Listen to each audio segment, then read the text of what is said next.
17টা বছর তারা এই দাদাগিরি করে তাদের রাষ্ট্র হিসেবে চালিয়ে দিচ্ছে। এই যে 2025 সালের মে মাস থেকে জানুয়ারি মাস পর্যন্ত এই যাবৎকালে 2303 জনকে বাংলাদেশে পুষিং করা হচ্ছে। যদি আন্তর্জাতিক আইনের লঙ্ঘন তারা সবসময় করে থাকে, এবং এটা জাতিসংঘের একটা রেজলিউশন আছে যে যখনই সীমান্তে কোনো নিয়ে বিতর্ক দেখা দেবে তখন দুই পক্ষ তারা এই আলোচনার ভিত্তিতেই এই সীমান্ত উত্তেজনা, সীমান্ত আগ্রাস এগুলো তারা সমাধানের চেষ্টা করবে। কিন্তু দেখা যাচ্ছে এই যে ভারত আমাদের সবসময় যেটা চেষ্টা করে, তারা সবসময়ের জন্য তাদের যে একটি দাদাগিরি এটি সবসময়ের জন্য চেষ্টা করে,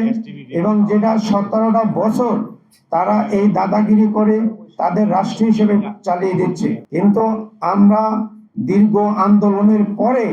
বাংলাদেশ যেখানে একটি গণতন্ত্রের দিকে হাঁটছে, একটি গণতান্ত্রিক সরকার বর্তমানে রাষ্ট্রের ক্ষমতা আছে, আমরা জানি এবং এটা বুঝতে চাই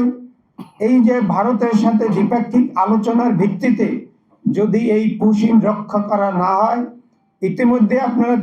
দেখেছেন যে সীমান্তবর্তী এলাকায় সাধারণ মানুষ তারা দা কুড়াল লাঠি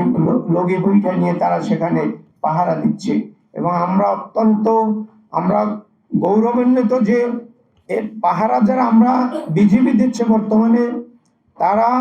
জীবনের ঝুঁকি নিয়ে তারা এরকম বলছে যে গুলি করবে, কিন্তু এই গুলির সামনেও দাঁড়িয়ে তারা বলার চেষ্টা করছে যে তারা কত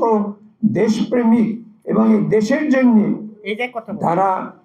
তাদের পরিবারকে পর্যন্ত উৎসর্গ করার জন্য তারা রাজি আছে।